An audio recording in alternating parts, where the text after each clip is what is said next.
এই ভিডিওটির বিষয় benefits far outweigh the risks.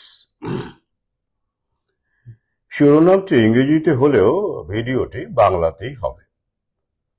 তো ইচ্ছে করে ইংরেজিতে লিখেছি কারণ ভৌ মানে ভ্যাকসিন আর কি সম্পর্কে প্রথমেই যে আপ্তবাক্যটি উচ্চারণ করা হয় সেটি হলো এটি, কি?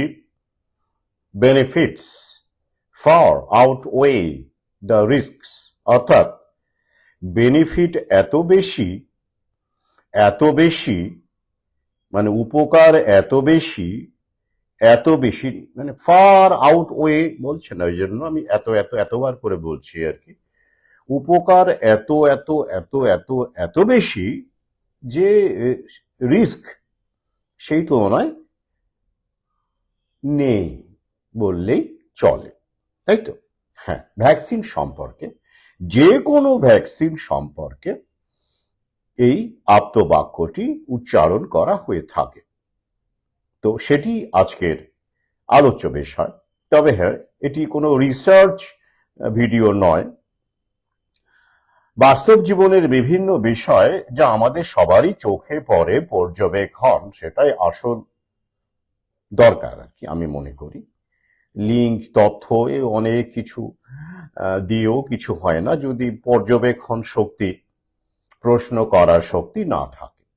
তো এই অর্থে এটি কিন্তু কোনো রিসার্চ ভিডিও নয়, পর্যবেক্ষণ, উইজডম, আশপাশ থেকে দেখে বাস্তব জীবনের কিছু উদাহরণ তুলে এবং কি অবশ্যই তথ্য তো থাকবেই, তুলে আলোচনা।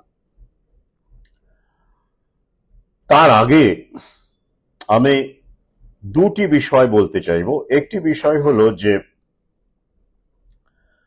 মেদিনীপুরে এখন কোথায়, আমি কমেন্ট দেখে আমার যেটা মনে হলো মেদিনীপুর বা পশ্চিম মেদিনীপুর একটি গণপিটুনি দিয়ে মৃত্যু, মানে গণধোলাই দিয়ে মৃত্যু, যাকে লিঞ্চিং বলা হয়। আমি পুরো ভিডিওটি দেখেই নি, দেখার মানসিকতা নেই আমার। তো কিছু মন্তব্য পড়ে এবং ভিডিওটির মানে উপরে যা লেখা হয়েছে সেইখান থেকে যা জানতে পারলাম যে কোনো একজন ইঞ্জিনিয়ারকে সেই গ্রামেরই, তাকে চোর সন্দেহে বা কোনো সন্দেহে নির্মমভাবে গ্রামের মানুষই পিটিয়ে মেরেছে। তার সদ্য বিবাহিত স্ত্রী আছে, এইটুকু জানলাম, পিতা মাতার একমাত্র সন্তান, এইটুকুই জানা গেল। গ্রামের নাম বলা নেই, জেলার নামও স্পষ্ট করে কিছু বলা নেই, কিন্তু দু একটি মন্তব্য দেখে পড়ে মনে হলো যে হয়তো পশ্চিম মেদিনীপুর। সাবধান করে দিচ্ছে, আগামীতে সর্বত্রই যেখানে ওরা সুযোগ পাবে সেখানে কিন্তু এসব বাধাবে। মনে রাখবেন, গণধোলাই স্বাভাবিক ঘটনা, মানে নতুন, মানে স্বাভাবিক বলতে এই অর্থে বলতে চাইছি যে বিরল ঘটনা নয়, ঘটে। কিন্তু যখনই দেখবেন মেরে ফেলা হয়, তখনই 99% ক্ষেত্রে কোনো ভেস্টেড ইন্টারেস্ট সেখানে লোকজন ঢুকিয়ে দেয়, তবেই বিশেষ কোনো উদ্দেশ্য সাধনের জন্য। সাবধান থাকবেন। গণধোলাই মানে মৃত্যু সব হলেই বুঝতে হবে যে কিছু একটা গল্প আছে ভেতরে, পূর্ব পরিকল্পিত। মানে হঠাৎ করে রেগে মেগে কিছু লোক হাত পা চালিয়ে দিল, ব্যাপারটা সেরকম নয়, পূর্ব পরিকল্পিত। কেন? বাংলাদেশেও দেখবেন এরকম ঘটনা ঘটেছে, আমাদের দেশেও আগামীতে আরো ঘটবে, বিভিন্ন জায়গায় ঘটানো হবে, যাতে করে জাতি বিদ্বেষ, ধর্মীয় বিদ্বেষ, গ্রাম শহরের মধ্যে ভেদ, শিক্ষিত অশিক্ষিতের মধ্যে ভেদ, দূরত্ব আরো বাড়ানো যায়। এমনিতেই তো যথেষ্ট রকম দূরত্ব তৈরি হয়েছে। এবার বিক্ষোভ, ক্ষোভ, অনৈক্য অচলাবস্থা, দাঙ্গা তৈরি করার চেষ্টা আরো জোরদার হবে। সাবধান থাকবেন, আপনার এলাকায় কোনো এ ধরনের কোনো গুজবে কান দেবেন না, এবং সম্ভব হলে এসব ক্ষেত্রে লোককে বোঝাবেন, মানুষকে বোঝাবেন, নইলে কিন্তু ফাঁদে পা দিয়ে চাঁদে চলে যাবেন। কেন বলছি? যেহেতু চাকরি বাকরি দিতে পারছে না ওরা, এটা বহু আগেই বলেছি, নিউ ওয়ার্ল্ড অর্ডার, চাকরি বাকরির গল্প নেই, ভাতা দিয়েও সব সামাল দেওয়া যাবে না। তাই এখন ডিভাইড অ্যান্ড রুলের পলিসি হিসেবে গ্রাম শহর, বাঙালি অবাঙালি, হিন্দু মুসলমান, অমুক জেলা তমুক জেলা, এগুলো বাড়বে, ব্যাপক রকম বাড়বে, বাড়ানো হবে। আর লুম্পেন এলিমেন্ট আছে, গ্রামেও আছে শহরেও আছে। কিছু টাকা পয়সা দিয়ে, বেকারত্ব তো আছেই জানেন, আর লোভী মানুষেরও অভাব নেই, সব স্তরেই আছে। তাদেরকে পয়সা, আর সমাজ বিরোধী তো আছেই।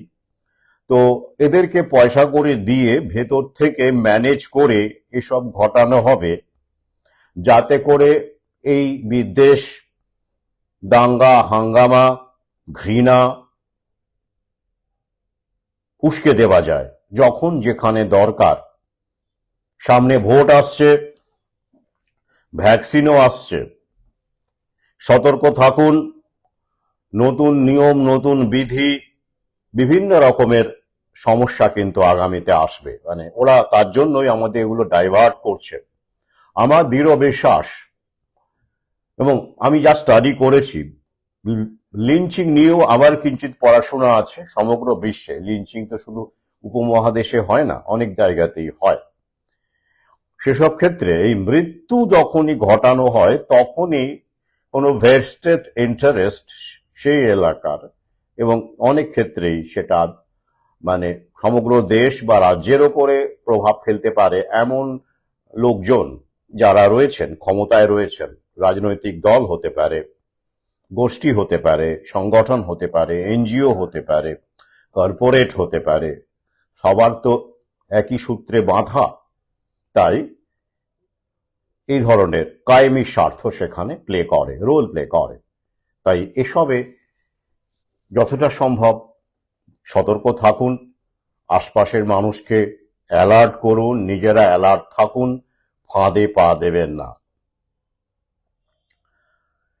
তো আমি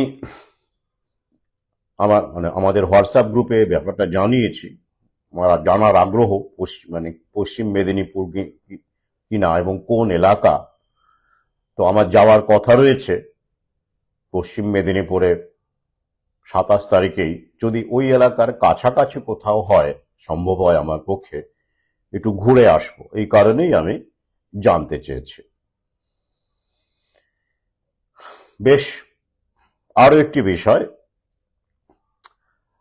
ইতিমধ্যেই আমি জানিয়েছি যে 27 তারিখে আমি পশ্চিম মেদিনীপুরের উদ্দেশ্যে রওনা হচ্ছে। খাকুড়দাতে একটি সভা রয়েছে, সেখানে সহযোদ্ধারা উদ্যোগ নিয়েছেন। আর আমাদের হোয়াটসঅ্যাপ গ্রুপের সভা, মানে আলোচনা, প্রথম সেটা তারিখ কবে হবে, কোথায় হবে, কটা থেকে কটা পর্যন্ত হবে, একদম সিদ্ধান্ত সবকিছু পাকাপাকি হওয়ার পরেই আমি আজকে হোয়াটসঅ্যাপ গ্রুপে জানিয়ে দিয়েছি। আপনারা একটু দেখে নেবেন, যারা আসছেন, যারা গ্রুপ থেকে জানিয়েছেন উপস্থিত থাকবেন, তারা একটু দেখে নেবেন। গ্রুপে কিন্তু সেটা দেওয়া হয়েছে, সময় এবং তারিখ এবং কোথায় হবে। এবারে আসছি একটি ঘটনা দিয়ে। বিহারের স্কুলে, আজকে এই ভিডিওটি আপনারা অনেকে দেখে থাকবেন, আমার অনেক সহযোদ্ধা শেয়ার করেছে, আমি গ্রুপে দিয়েছি, যে এইচপিভি ভ্যাকসিন বা সার্ভাইকাল ক্যান্সার ভ্যাকসিন দেওয়ার পরে বিহারের একটি স্কুলে বহু মেয়ে, কিশোরী, এটা মেয়েদেরই দেওয়া হচ্ছে, কিশোরীদের দেওয়া হচ্ছে, জানেন নিশ্চয়ই, তো টার্গেট ওরাই, অসুস্থ হয়ে পড়ে এবং সেটি খবরে আসে, এটা ভিডিও হিসেবে আমার কাছে আসে। তো এগুলো নতুন নয়, বাংলাদেশেও এরকম ঘটনা ঘটেছে। সে সময় এরকম বহু দৃশ্য আমি শেয়ার করেছি, আপনারাও করেছেন। এখনো আমাদের দেশে বিভিন্ন জায়গায় ঘটে চলেছে। কিভাবে ঘটার তো কথা ছিল না, অন্তত এইচপিভি ভ্যাকসিনের ক্ষেত্রে, সার্ভাইকাল ক্যান্সার ভ্যাকসিনের ক্ষেত্রে বিল গেটসের এই ভ্যাকসিনটি তো আমাদের এমআর ভ্যাকসিন যেভাবে স্কুলে স্কুলে সরকারি উদ্যোগে দেওয়া হয়েছিল, এটা তো দেওয়ার কথা নয়, এটা তো হোল্ডে রাখা হয়েছে। তবু কেন দেওয়া হচ্ছে? এটা কেন দেওয়া হচ্ছে? এটা কিন্তু এমআর ভ্যাকসিন যেভাবে সরকার থেকে উদ্যোগ নিয়ে ন্যাশনাল ইমিউনাইজেশন প্রোগ্রামের কারণে জাতীয় টিকাকরণ কর্মসূচির আওতায় এনে দেওয়া হয়েছিল এমআর ভ্যাকসিন বা অন্যান্য ভ্যাকসিন স্কুলে যেগুলো দেওয়া হয়, বা মানে এই যে এগুলো কিন্তু, এমনকি এই যে ছোটবেলায় যে পোলিও বলুন বা এইসব যে দেওয়া হয়, সেগুলো এই ন্যাশনাল ইমিউনাইজেশন প্রোগ্রামের অন্তর্গত ঢোকানো আছে। কিন্তু এইটা তো সেইভাবে কার্যকর হয়নি, এখনো হোল্ডে রেখেছে সরকার। তা সত্ত্বেও কেন দেওয়া হচ্ছে? এনজিওদের দিয়ে দেওয়া হচ্ছে। কোন কোন এনজিও? বিল গেটসের সবচেয়ে বড় এনজিও, নিজের হাতে পোষা এনজিও, ফান্ডিং করা এনজিও, এরকম বহু এনজিও তার আছে। তো সবচেয়ে বড় এনজিওটির নাম পাথ, PATH। এই কর্মকাণ্ডগুলো এই এনজিওর মাধ্যমেই হচ্ছে, এবং স্কুলের সঙ্গে কথা বলে, শিক্ষক শিক্ষিকাদের মদত ধোলাই করে, বা কোনো কোনো ক্ষেত্রে ঘুষ ঘাস দিয়ে, পয়সা কড়ি দিয়ে, আমরাই তো আমাদের শত্রু, সবচেয়ে বড় শত্রু, তাই তো? ওরা তো কন্ট্রোল করে আমাদের, আমরা আমাদের লোভটাকে কন্ট্রোল করতে পারি না, সেই সুযোগটাই ওরা নেয়। হ্যাঁ, আরেকটা কথা বলি, যদি কোনো ফার্মালবির দালাল, চিকিৎসক ব্যতিক্রমী হলে অন্য কথা, স্টকিস্ট, ভ্যাকসিন ব্যবসায়ী এই ভিডিওটি দেখেন, মানে এখন থাকেন, তাদের বলবো অবিলম্বে এখান থেকে সরে যান, দেখবেন না, ভালো লাগবে না। কারণ অবস্থান নিতে গেলে তো সবাইকে খুশি করা যায় না। আপনি আমার পাঠক হতে পারেন ফেসবুকেও, সবাই তো আর বইপত্রের পাঠক নন, ফেসবুকে অনেক পাঠক আছেন। যাই হোক, কিছু করার নেই আমার। কেন বলছি, আমরা যতই যুক্তি দিই না কেন, মার্কিন ভ্যাকসিন পলিসি যতই বদলে যাক না কেন, Kennedy junior, Robert Kennedy junior, তিনি যতই নতুন নতুন তথ্য সামনে আনার উদ্যোগ নিন না কেন, কোনো লাভ হবে না। কারণ আপনি যদি দালাল হয়ে থাকেন, তাহলে আপনি আপনার জীবিকার স্বার্থে, লোভের কারণে, ব্যবসার কারণে কখনোই এসব যুক্তি গ্রহণ করবেন না। কারণ আপনার সেখানে নিড নয়, গ্রিড জড়িত। গ্রিডের কবলে যখন আপনি পড়েন, তখন আপনি নির্মম, নিষ্ঠুর এবং অন্ধ দালাল। তো সেই কারণে যারা ভ্যাকসিন স্টক করছেন, ভ্যাকসিনের ব্যবসা করছেন, এই যেমন সার্ভাইকাল ক্যান্সার ভ্যাকসিন তো অনেকে স্টক করেছেন প্রাইভেটে, অনেকের নার্সিংহোম থেকে আপনারা দিচ্ছেন, এবং অনেক চিকিৎসক আছেন যারা ভ্যাকসিন প্রমোট করেন, এবং তারা রোগী থেকে যত পয়সা পান, রোগী দেখে যত পয়সা পান, কত ভিজিট পান, 500, 1000, সেরকম বড় ডাক্তার হলে 2000, 4000, 5000, যাই হোক এরকম। কিন্তু ফার্মা কোম্পানি থেকে, ভ্যাকসিন লবি থেকে অনেক বেশি টাকা পান ভ্যাকসিন প্রমোট করবার জন্য। প্রতি ভ্যাকসিনে তারা পয়সা পান। আমি ভালো করে দায়িত্ব নিয়ে বলছি, কিন্তু না জেনে বলছি না। এটাই হলো ইকোসিস্টেম। ব্যতিক্রমী চিকিৎসক হাতে গোনা, কিন্তু দেখবেন খেয়াল করে একটা বয়স্ক মানুষ যখন ডাক্তারখানা যান, কথা প্রসঙ্গে তাকে নিউমোনিয়া ভ্যাকসিন নেওয়ার কথা বলাই হয়, বাচ্চাদেরও বলা হয়, বয়স্কদেরও বলা হয়, বিভিন্ন রকম ভাবে ভ্যাকসিন প্রমোট করা হয়। এই বিষয়টি বিজ্ঞানী চিকিৎসক রবার্ট এস মেন্ডেলসন 1970-80 দশকেই বলে গেছেন। তার মেইল প্র্যাকটিস বলে বইটি, সেখান থেকে বহু গুরুত্বপূর্ণ অংশের অনুবাদ, আলোচনা অমৃতস্বপত্র 2য় খণ্ডে আমি তুলে ধরেছি, অনেকে পড়েছেন। উনি কিন্তু ইলিনয়েস বিশ্ববিদ্যালয়ের সঙ্গে যুক্ত ছিলেন এবং বড় বড় আন্তর্জাতিক পদে ছিলেন, কারণ সেই সময় জায়নিস্ট শক্তির ক্ষমতা এতটা বেশি ছিল না। এখন যেমন টোটাল কন্ট্রোল পদেই রাখবে না, তখন অতটা ছিল না বলেই তিনি পেরেছিলেন। তিনি অকপট ভাবে বলে গেছেন। নিজে চিকিৎসক হয়েও শিশু ভ্যাকসিনের ক্ষেত্রে মাদের কি করে মগজ ধোলাই করেন ডাক্তারেরা, তিনি নিজে ডাক্তার, তো তিনি নিজে সেগুলো বলে গেছেন, তার অভিজ্ঞতা। এবং এই কারণে সমসাময়িক চিকিৎসক সমাজ তার উপর ব্যাপক চোটে ছিল, তাই তাকে হেরেটিক বলা হয়েছিল, গালিগালাজ করা হয়েছিল, এবং তিনি সেটা বলে গেছেন। এই গতই গালিগালাজ করুন আপনারা, আমার যেটা গবেষণা, আমার যেটা উপলব্ধি, আমি বলতেই থাকব। তার একাধিক গুরুত্বপূর্ণ বইপত্র নিয়ে অমৃতস্বপত্র 2য় খণ্ডে আলোচনা আছে, আপনারা অনেকেই পড়েছেন। যাই হোক, তাহলে এই কারণেই বলছি যে এরকম ব্যক্তিরা দূরে থাকুন, দূরে থাকুন।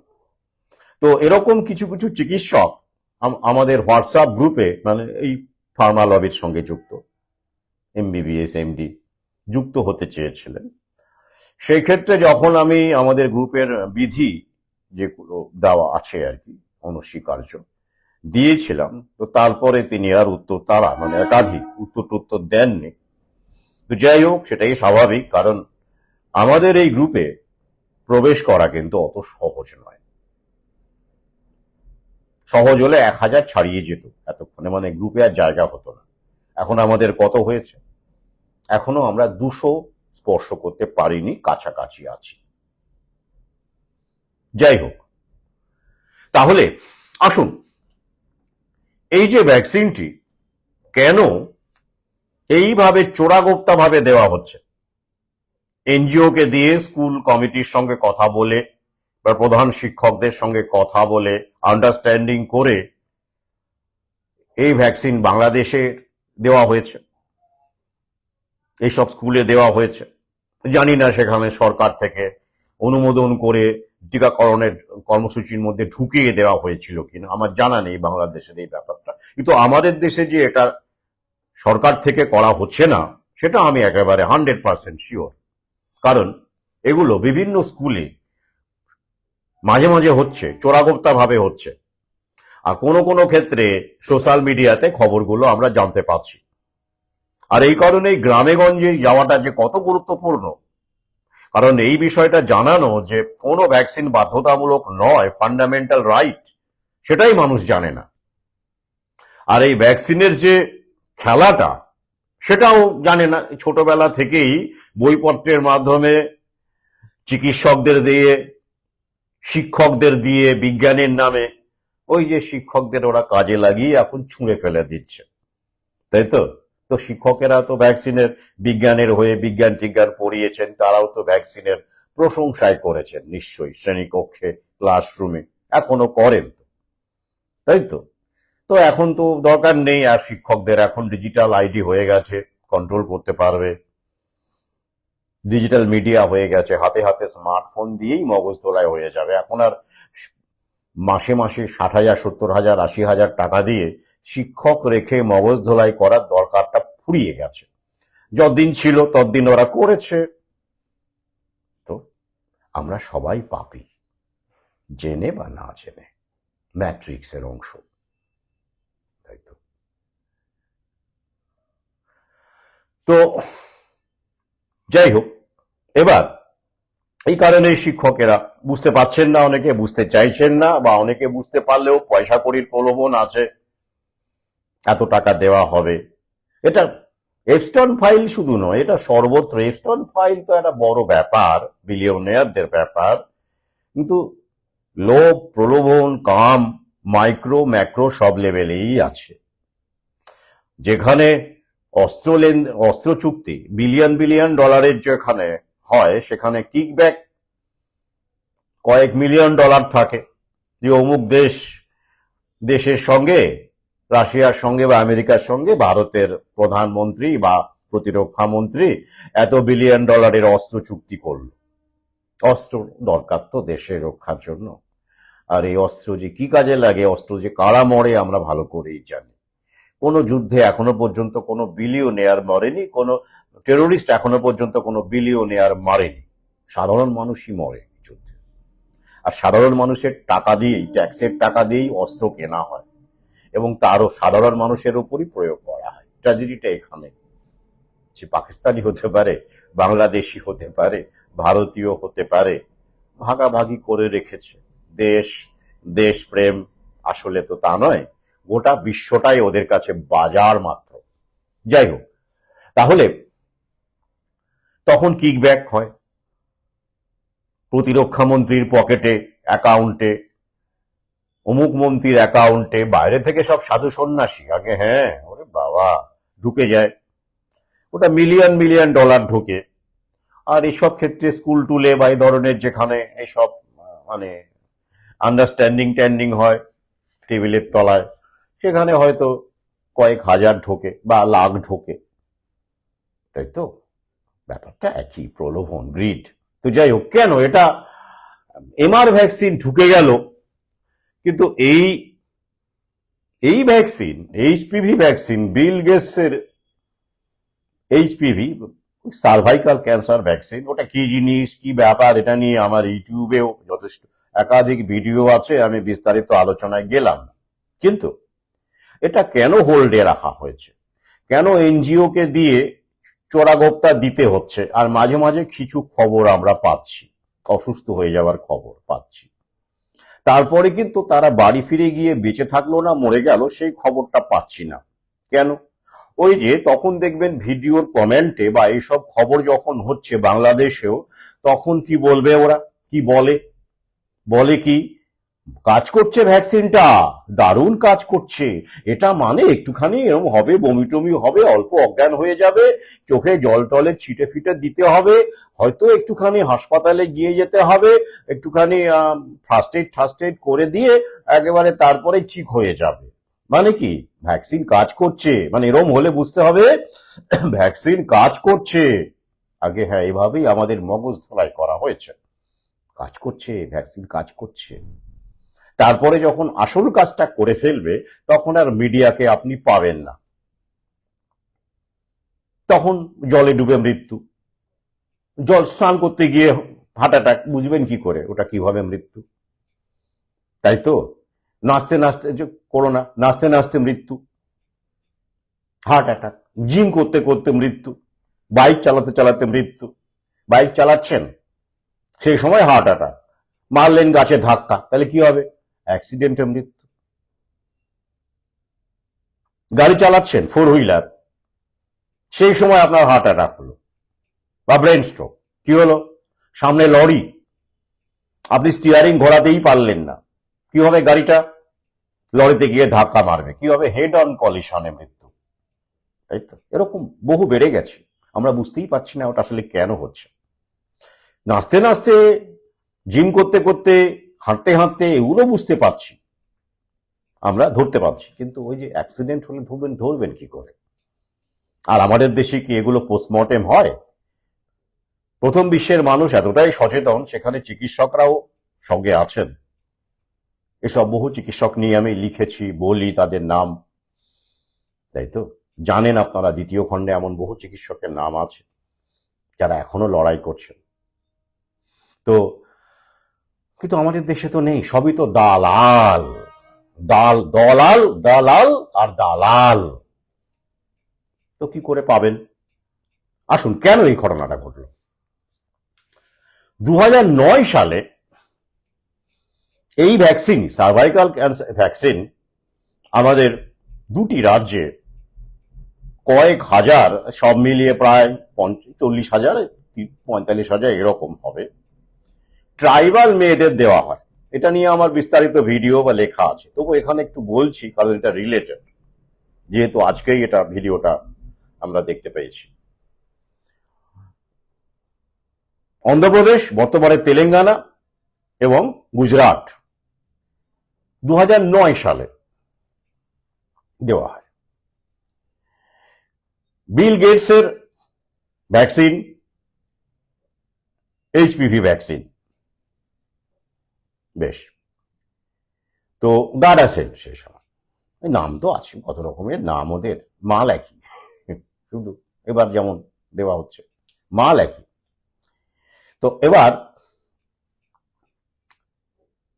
কি হলো কেউ জানলো না, কিন্তু 2009 দেওয়া হলো। তার কিছুদিন পরে একটি স্থানীয় সংবাদপত্র, লোকাল নিউজ পেপার, মেইনস্ট্রিম মিডিয়ায় আসেইনি ব্যাপারটা, সেখানে অন্য কোনো খবর করতে যায়, গিয়ে সেখানে দেখে যে বেশ কিছু মেয়ে অসুস্থ, ট্রাইবাল কিশোরী, আদিবাসী, তারা হোস্টেলে থাকতো, স্কুলে বা হোস্টেলে, তাদেরকে না জানিয়ে, বাবা মাকে না জানিয়ে, কোনো কনসেন্টে, মানে কিছুতেই তো আমাদের দেশে তো কোনো রকম গল্পই নেই, ফর্মে সই করা, ইনফর্ম কনসেন্ট, সমস্ত কিছু আগে জানানো, কি হবে না হবে কিচ্ছু বলা হয় না, কি বুঝে দাও, গিনিপিগ তো আমরা। সেদিন ওই তো বিল গেটস স্বয়ং বলেছেন যে ভারতবর্ষ কাজ করার পক্ষে খুব অনুকূল, এটা তার কাছে একটা ল্যাবরেটরি টাইপের। কিছুদিন আগেই উনি বলে ফেলেছিলেন শর্ট অফ এ ল্যাবরেটরি, তাই তো। তো ওখানে ক্লিনিক্যাল ট্রায়াল চলতেই পারে, সেটা দেওয়া হয়েছিল। তারপরে তো তারা এই লোকাল নিউজ পেপার গিয়ে দেখলো যে বেশ কিছু মেয়ে মারা গেছে, অনেকে অসুস্থ। তারপরে তারা খোঁজ নিয়ে জানলো কি না ভ্যাকসিন নেওয়ার পরে এটা হয়েছে। তারপরে ব্যাপারটা নিয়ে হইচই হয়, আন্তর্জাতিকভাবে ব্যাপারটা ছড়িয়ে পড়ে, এবং সেটা আমাদের দেশের ডাক্তারদের কল্যাণে নয়। আমাদের দেশের ডাক্তাররা তো না, ব্যতিক্রম বাদ দেবেন, তাদের তো যাই হোক মাইক্রোস্কোপ দিয়ে দেখতে হয়, দালাল, জোর গলায় বলি দালাল, মানে দালাল মানে তো রিপ্রেজেন্টেটিভ, ঠিকই আছে। তো তারা নয়, তারা কেউ এটা নিয়ে মুখ খোলেনি সেরকম। এই খবরটা ইউরোপ আমেরিকারে, বিশেষ করে আমেরিকার কিছু মানবাধিকার কর্মী, বুঝতেই পারছেন ইন্টারনেটে যুক্ত, সেই খবরটা তাদের কাছে চলে যায়, এবং সেখানে বিল গেটসের কর্মকাণ্ড নিয়ে অনেকেই আগে থেকেই সজাগ, তারা সেটাকে খবর করে। অনেক জার্নালে, এই যে নেচার বলে একটা পত্রিকা, সেখান থেকে আমি পড়বো, সেখানেও খবর হয়। আমার কাছে এরকম ওই ঘটনার বহু লিঙ্ক আছে। তারপরে হইচই হয়, এবং 1913 সালে অনেক চাপাচাপির পরে একটি পিআইএল গঠিত, দাখিল হয়, পাবলিক ইন্টারেস্ট লিটিগেশন, সরকারের বিরুদ্ধে। তখন কে ছিল? মনমোহন সিং সরকার। যাই হোক, তারপরে অবশ্য পার্লামেন্টে অনেক বিল গেটসের বিরুদ্ধে, পাথের বিরুদ্ধে অনেক শব্দ খরচ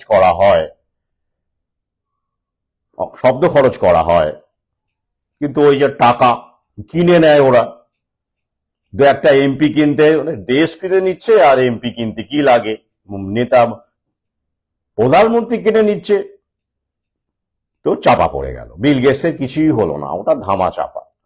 তো এই যে ভ্যাকসিনটা, তার একটা ইতিহাস আছে, কিরকম ব্যুরোক্রেটিক ইতিহাস।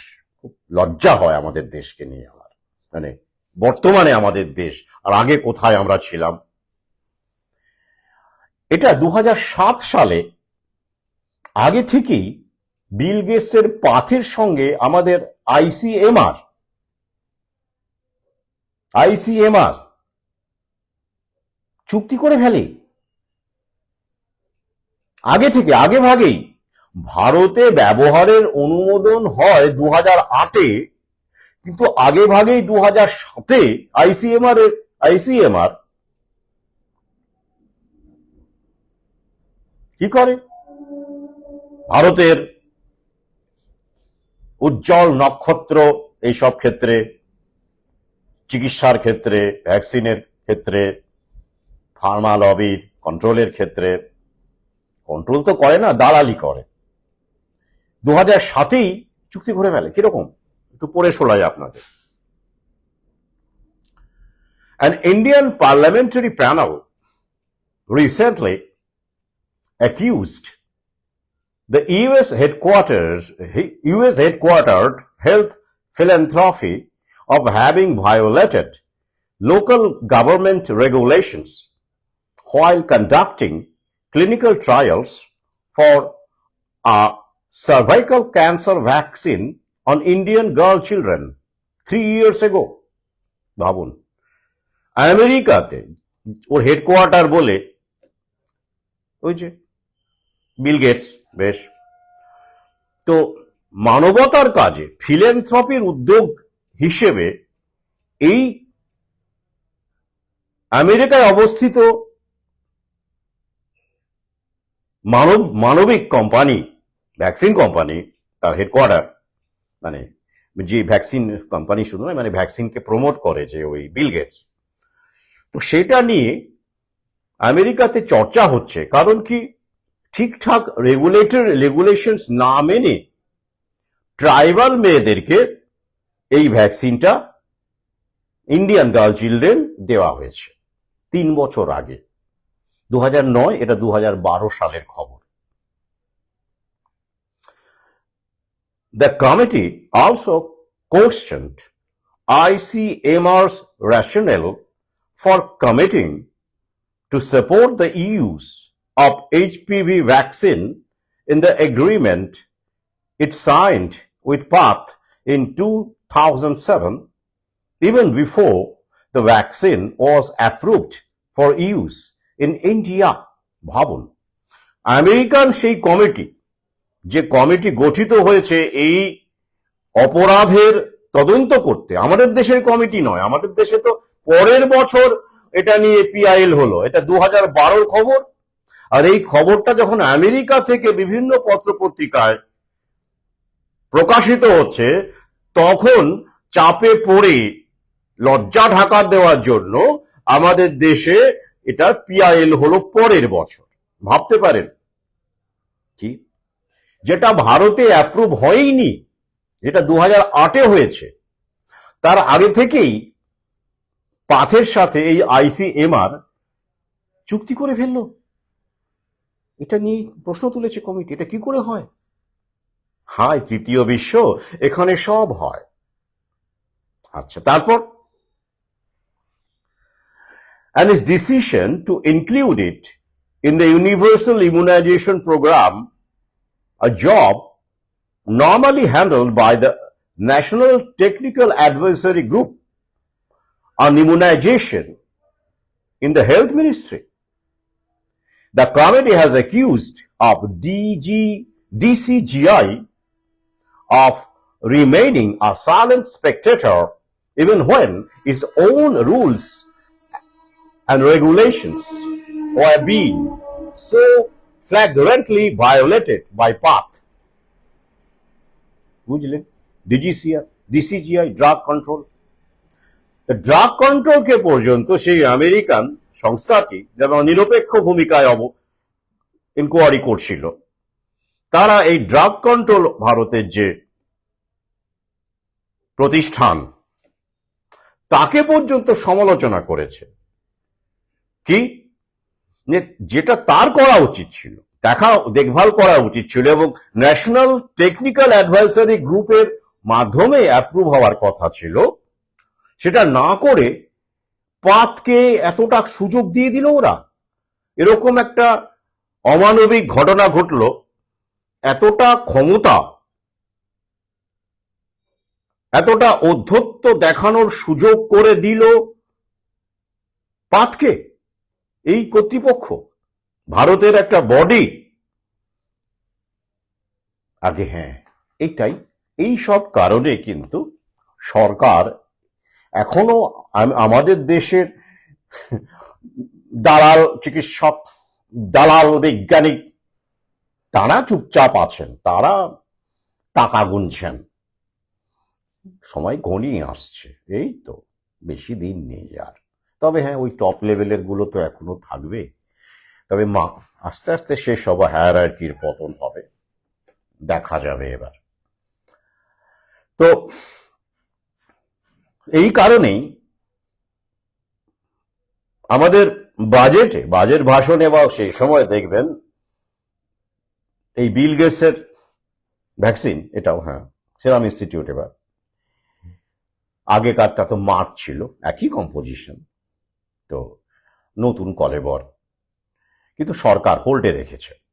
যদিও বলা হয়েছিল দেওয়া হবে, কিন্তু এই যে আমাদের মতো লোকজন এবং গোটা বিশ্ব জুড়ে এই ব্যাপারটা অনেকেই ভুলতে পারেনি, আর আমি তো বারবার করে মনে করিয়ে দিই, গোটা বিশ্ব জুড়ে অনেকেই আমরা এই কাজগুলো করছি, চেষ্টা করছি, তাই ওরা কিন্তু হোল্ডে রেখেছে। আগে হ্যাঁ, একটা কলঙ্কিত ইতিহাস আছে এই ভ্যাকসিনের, কলঙ্কিত ইতিহাস ভ্যাকসিন ট্রায়ালের, গোপন ট্রায়াল।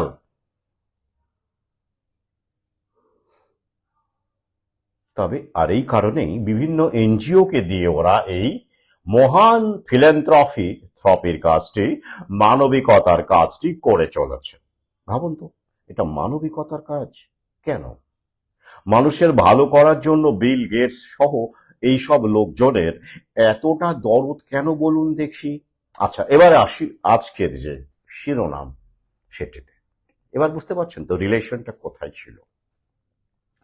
কি বেনিফিটস ফর আউটওয়ে দ্য রিস্কস।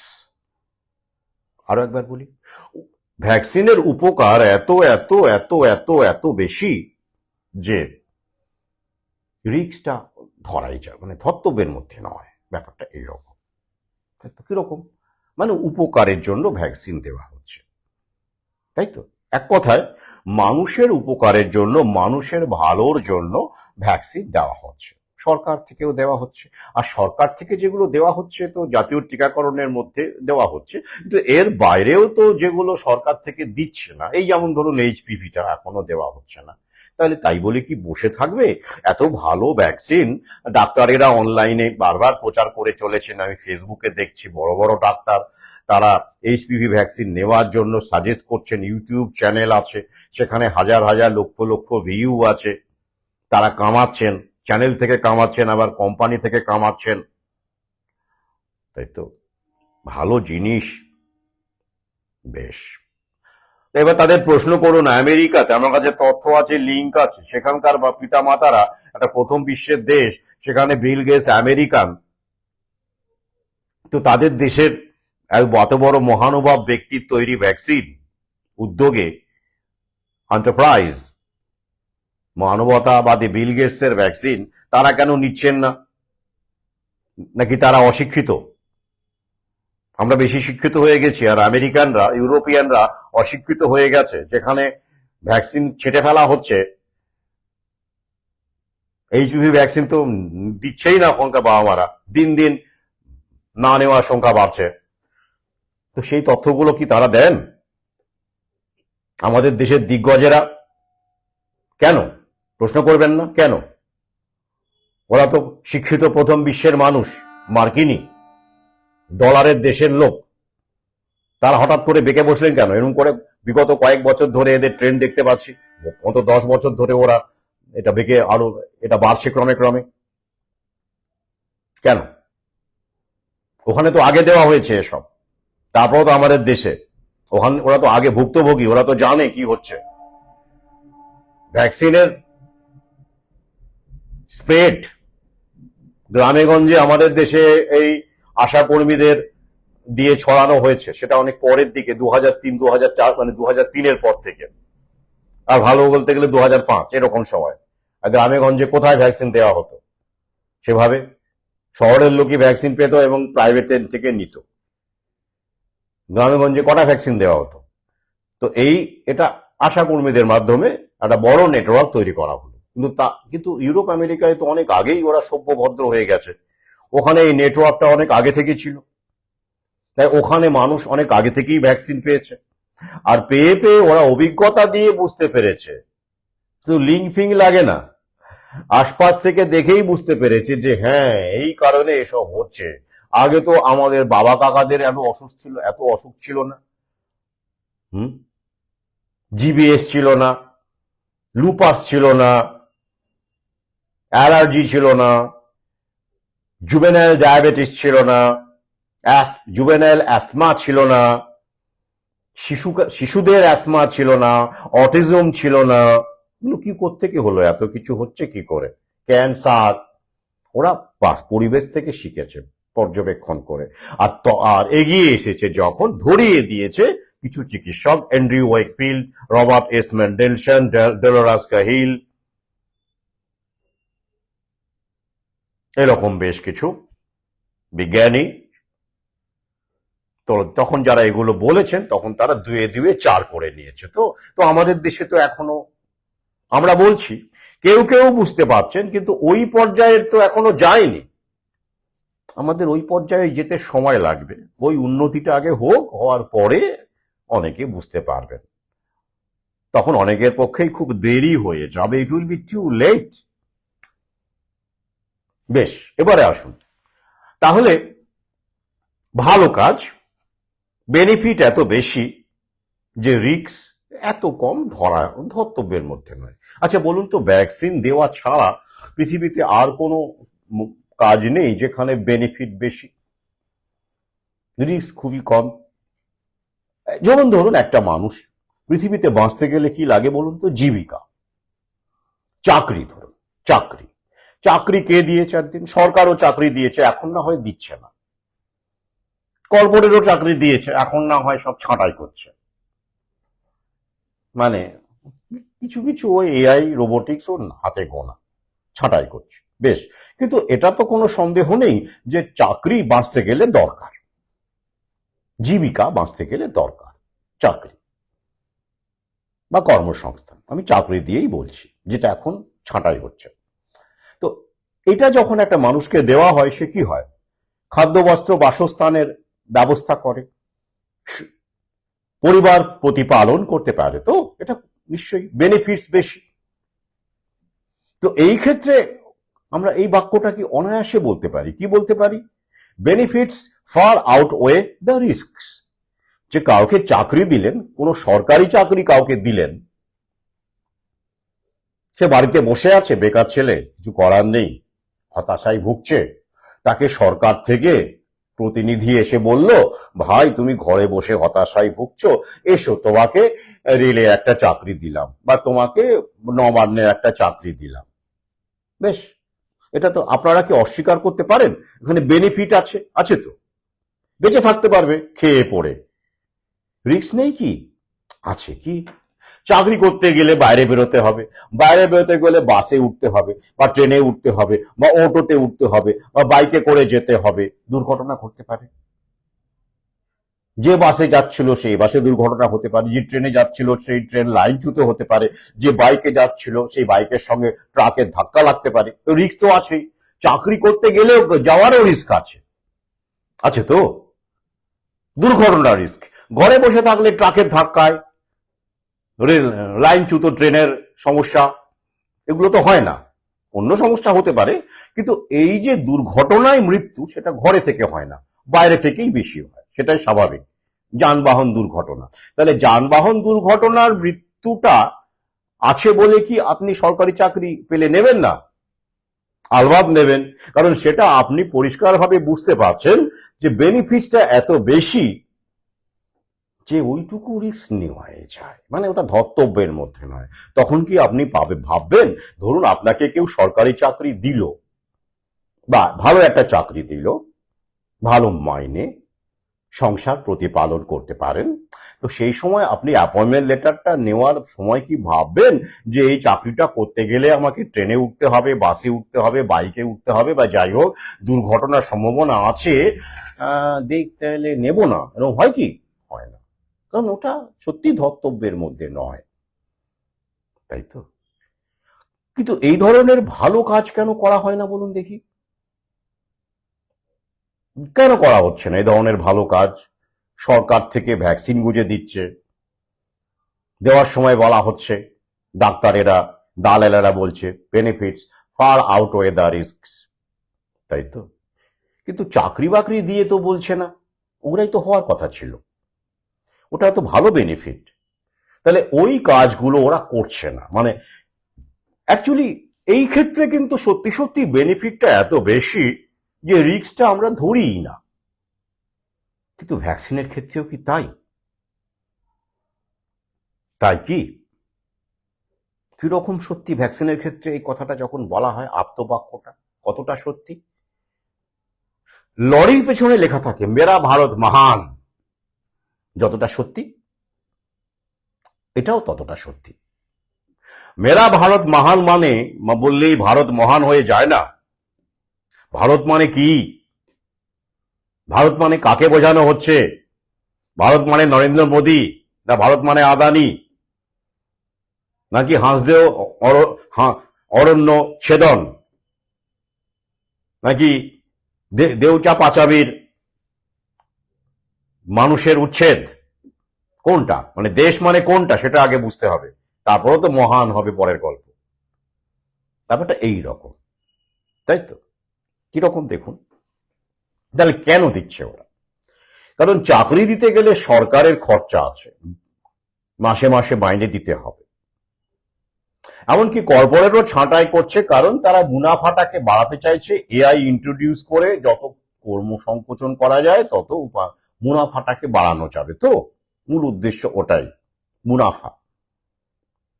তাই তারা কর্মচারী ছাঁটাই করছে। এক কথায়, এক কথায় পরিষ্কার কথা, আরো চাই আরো চাই। বেশ, কিন্তু ভ্যাকসিনটা দেওয়ার সময় কেন তারা ভাবছে না যে ফ্রিতে দেব? এত খরচা হচ্ছে, খরচা তো আছে, ভ্যাকসিন তো এমনি এমনি হয় না, ইনভেস্টমেন্ট করতে হয়। এই যে বিল গেটস এই ভ্যাকসিনের পেছনে আগামী 20 বছরে $200 মিলিয়ন ইনভেস্ট করবেন 2047 পর্যন্ত বলেছেন। তাহলে এই যে মিলিয়ন মিলিয়ন ডলার ইনভেস্ট করা, বিলিয়ন বিলিয়ন ডলার ভ্যাকসিনের জন্য ইনভেস্ট করা হচ্ছে, চাকরির জন্য করা, কর্মসংস্থানের জন্য করা হচ্ছে না। সরকারি ক্ষেত্রে বিনিয়োগ নেই, সরকারি চাকরি তো সব ব্যক্তি হাতে তুলে দেওয়া হয়েছে, প্রাইভেটাইজেশন হচ্ছে। তাহলে এই ক্ষেত্রে ওরা মানে দরদ, মায়ের চেয়ে মাসির দরদ, মানে সন্তানের চাইতে মা চাইছে না, আশা কর্মীদের দিয়ে গুঁজে দেওয়া হচ্ছে। তো কেন দরদটা কেন বেশি? মঙ্গলের জন্য? আপনার সন্তানের মঙ্গল আপনার চাইতে ওরা বেশি চায়? তো আপনার সন্তানের বা আপনার চাকরি বাকরির দায়িত্ব, যেটা বেনিফিট সত্যি সত্যি বেশি, সেটা কেন ওরা নিচ্ছে না? ভ্যাকসিনের পেছনে ওরা খরচা করছে, ইনভেস্ট, সরকার ভ্যাকসিন কিনছে ওদের কাছ থেকে, মানে কিনতে বাধ্য হচ্ছে।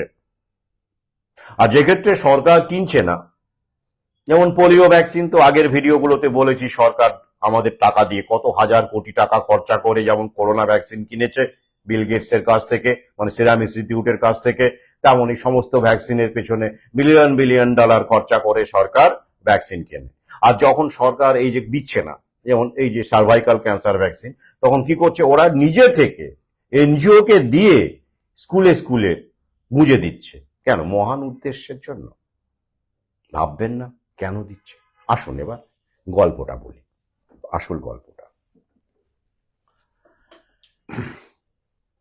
আসল গল্পটা এটাই যে এটা ওরা বিনিয়োগ করছে, ইনভেস্টমেন্ট। আমি আগেই বলেছি ইনভেস্ট করছে। কেন?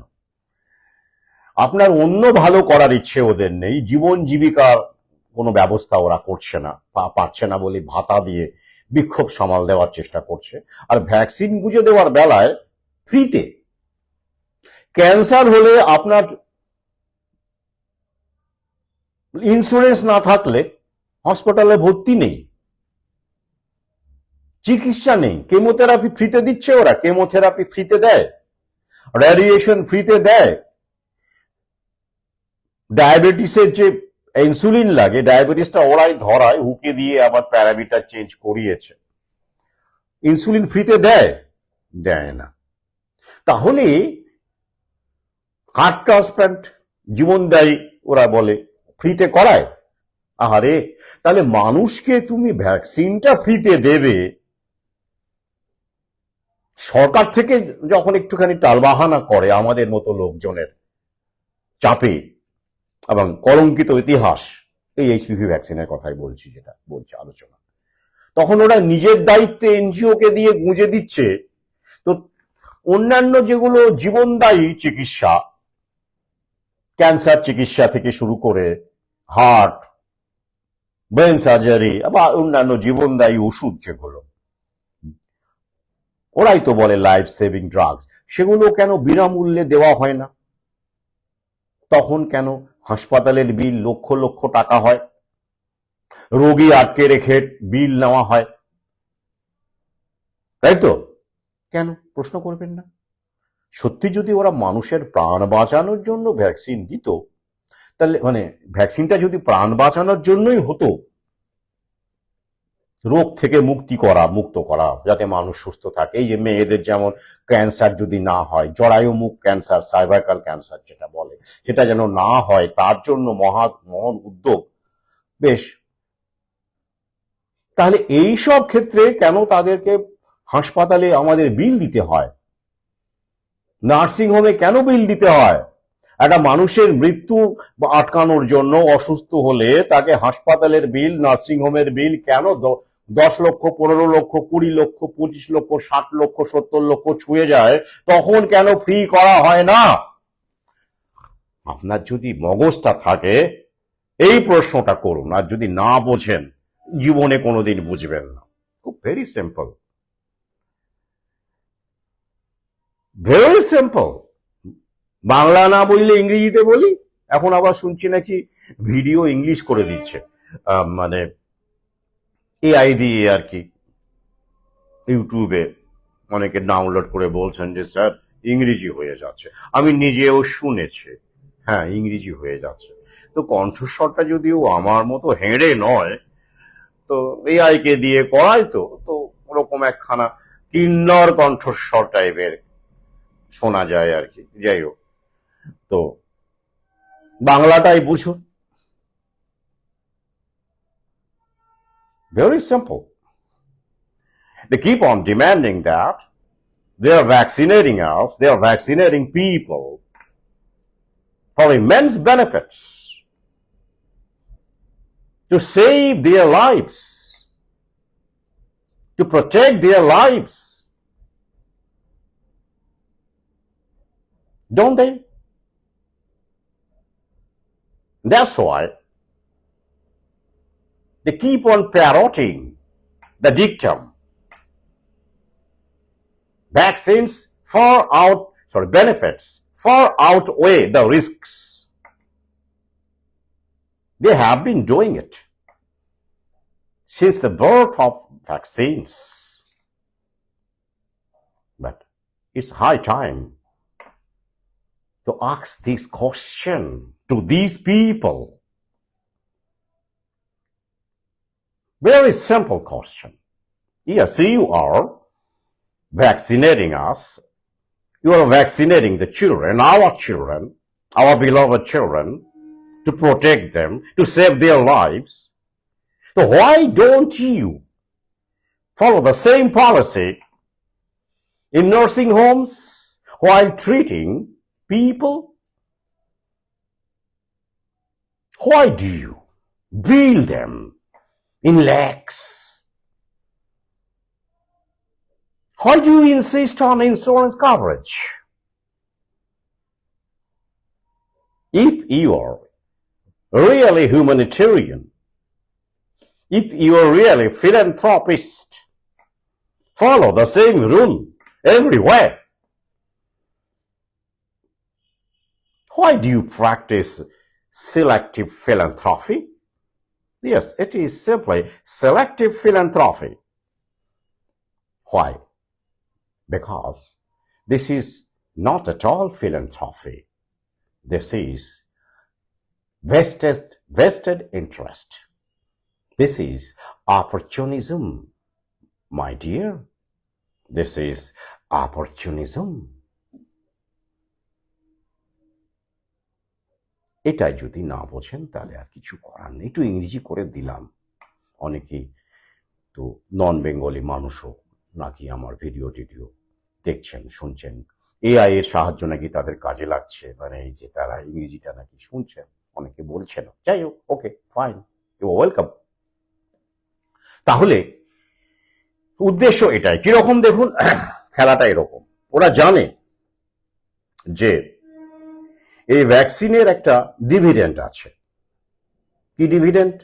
ইনভেস্টমেন্ট। এটা সঙ্গে সঙ্গে সবাই অসুস্থ হবে না, ইম্পসিবল। এই যে বিহারের যে স্কুলে হলো, আর হলেও সঙ্গে সঙ্গে তারা পড়ে টপাটপ মরে যাবে এমন নয়, করোনার ক্ষেত্রেও তাই। এখন নয় সোশ্যাল মিডিয়ার দৌলতে আমরা জানতে পারছি, আগে কি হতো।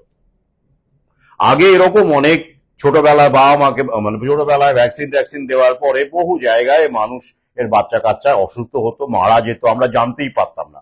আর বাবা মা কল্পনাও করতে পারতো না যে ওটা ভ্যাকসিনের জন্য হয়েছে। আর ডাক্তারেরাও অনেকে পড়াশোনা নেই, এবং তারা পড়াশোনা থাকলেও তারা লাইসেন্সের জন্য, দুটো কামানোর জন্য, প্রফিটের জন্য তারাও কখনো বলেনি, এখনো বলে না, বললেও আড়ালে বলে যেটা ভ্যাকসিনের জন্য হতে পারে।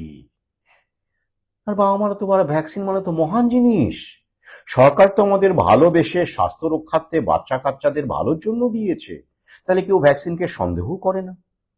গেল, ব্যাস। ধরুন 1,00,000 বাচ্চাকে দেওয়া হল, 1,00,000-এর মধ্যে সঙ্গে সঙ্গে ইমিডিয়েট, যেটাকে বলে শর্ট টার্ম সাইড এফেক্ট, দেখা গেল মাত্র 20 জন মারা গেল। তার মধ্যে 2-3টি ঘটনা হয়তো আমরা রিপোর্টে পেলাম, বাকিরা তো জানেই না, মানে তারা কেউ, মানে খবরে এলো বা সোশ্যাল মিডিয়া এলো, বাকি তো এলোই না। বেশ, এবার 3-4টে ঘটনার মধ্যে দেখা গেল 3-4টে মরে গেল, নাকি মারা গেল বাচ্চারা, নাকি বড়ে বেঁচে গেল, আমরা জানতেই পারলাম না। এখন যেমন এই যে বাঁকুড়ার একটি খবর আমি পেয়েছি, বাবা বুঝতে পেরেছেন ভ্যাকসিন নেওয়ার পরই তার সদ্যজাত শিশু এখন ওই কলকাতার কোথায় ভর্তি করেছিল, সেখানে হয়নি, এখন ওই সাউথ ইন্ডিয়ায় নিয়ে গেছে। আমার কাছে, আমি সেই ঠিকানাটাও আমি হোয়াটসঅ্যাপ গ্রুপে দিয়েছি। বাঁকুড়ার একটি পরিবার, ভাবুন তো। কেন না, এখন আমাদের মতো মানুষের জন্য যিনি দিয়েছেন তিনি সেই পরিবারের আত্মীয়, তারা 2-2 4 করতে পারছেন, তাই। কিন্তু এটা আগে যত হয়েছে কেউ কল্পনাই করেনি এটা ভ্যাকসিনের জন্য হয়েছে, অন্য অসুস্থতা, ডাক্তার বলবে অন্য অসুস্থতা। তাই আমাদের যত বেশি সম্ভব প্রচার করতে হবে, গ্রামে গঞ্জে ছড়াতে হবে, যাতে করে মানুষ 2-2 4 করতে পারে। এবং আমি সেই অভিভাবককে বলেছি, তিনি এখন সন্তানকে নিয়ে ব্যস্ত, স্বাভাবিক, আইসিইউতে সন্তান, তো যাতে করে এই ব্যাপারগুলো মিটে গেলে, বাচ্চাটির সুস্থতা কামনা করি সর্বান্তঃকরণে, মিটে গেলে যদি তার মনে হয় যে তার একটি সাক্ষাৎকার আমি আমার চ্যানেলে রাখবো, যদি তিনি এগিয়ে আসার সাহস দেখান, নইলে কোনো লাভ নেই, কোনো লাভ নেই। তো আমাদের গ্রুপে ঢুকতে চেয়েছিলেন এরকম একজন, তার এরকম ভ্যাকসিনেশনের ফলে তার সমস্যা হয়েছিল। সেই সময় তাকে বলেছিলাম যে একটু আসুন, কথা বলি, দেখা করুন, একটা ভিডিও করা যাক, সাক্ষাৎকার নেওয়া যাক। তিনি পিছিয়ে যান। এবার যখন গ্রুপ ফর্মের সময় তিনি যখন ঢুকতে চাইলেন গ্রুপে, আমার তো এগুলো ভুলি না, আমি তাকে সরাসরি এসব বলিনি, আমি নিজে বলেছি না আপনাকে, আমি মানে সিদ্ধান্ত নিয়েছি যে তাকে আমি গ্রুপে ঢোকাবো না।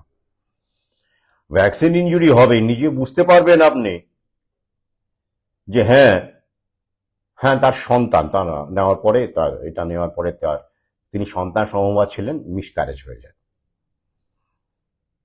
তিনি সামনে আসতে চাননি।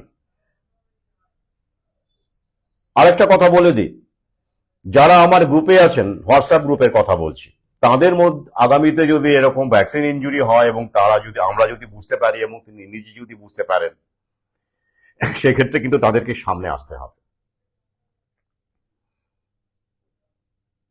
এবং আমাদের সঙ্গে কথা বলতে হবে। এবং সেই ভিডিও কিন্তু আমি সোশ্যাল মিডিয়ায় দেব,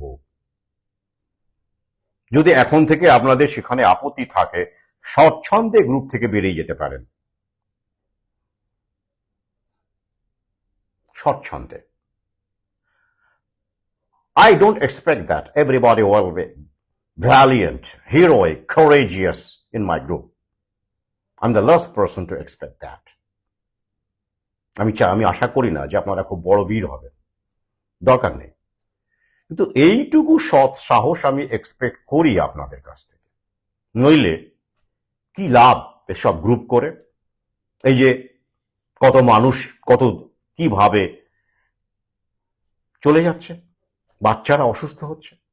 তাহলে ওরা কি করে? এই ঘটনাগুলো যখনই সামনে আসে, 2-3টে ঘটনা, ওরা কি বলে? Benefits far outweigh the risk.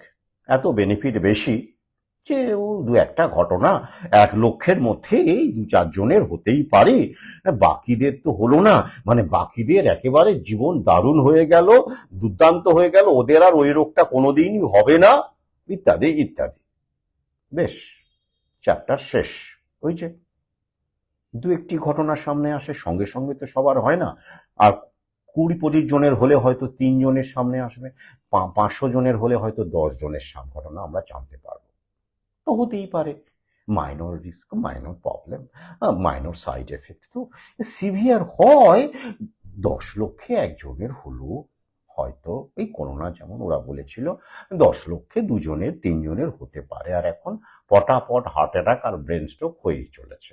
Cancer ছেড়েই দিলাম, কিডনি ফেলিওর ছেড়েই দিলাম, মাল্টি অর্গান ফেলিওর ছেড়েই দিলাম, জিবিএস ছেড়েই দিলাম, ক্যান্সার ছেড়েই দিলাম, তাই তো? ওগুলো বাদ দিলাম।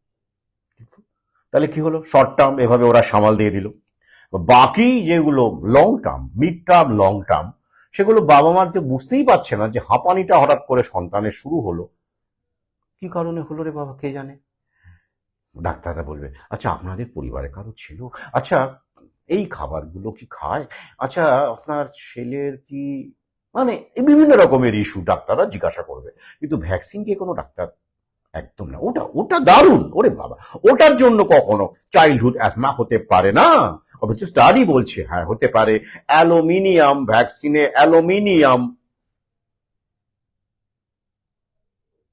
অ্যালুমিনিয়ামের থালায় খাবার দাবার খেতে আমাদের বারণ করা হয়। বেশ, আমরা এখন খাই না, আমরা জানি সেটা। বেশ, যদিও কালে ভদ্রে খেলে অ্যালুমিনিয়াম থালায় আপনি যদি 9 মাসে 6 মাসে খান আপনার কিছুই হবে না, যতটুকু ওখান থেকে আপনার যায় শরীরে। কিন্তু ভ্যাকসিনের মধ্যে, প্রতিটি ভ্যাকসিনের মধ্যেই যে অ্যালুমিনিয়াম আছে, এটা শিশুদের প্রতিটি ভ্যাকসিনের মধ্যে অ্যালুমিনিয়াম ঢুকিয়ে দেওয়া হচ্ছে, সেইটা ওরা বলবে না। অ্যালুমিনিয়ামের বাসন কাসন নিয়ে বলবে। কজন জানতাম আপনারা বলুন দেখি? ভ্যাকসিনে মার্কারি আছে, পারদ আছে, কজন জানতেন? সোডিয়াম বোরেট আছে যেটা বন্ধ্যাত্ব ঘটায়, কজন জানতেন? কত রকম কি আছে জানেন ভ্যাকসিনে? এই তালিকা, অথেন্টিক তালিকা সিডিসি থেকে নেওয়া, সেন্টার ফর ডিজিজ কন্ট্রোল, মার্কিনী সংস্থা, তো নেওয়া একটা তালিকা সেখানে আছে। এই তথ্যগুলো ওদেরকে পাবলিক ফোরামে রাখতেই হয়। আমরা তো কেউ খোঁজ খবর রেখি না, আমাদের দেশের মানুষ ডাক্তার তারাও পড়াশোনা করেন না। তালিকা সম্পূর্ণ আছে সেখানে, কি কি থাকে ভ্যাকসিনের মধ্যে, কি কি রাসায়নিক থাকে এবং সেগুলোর কি কাজ।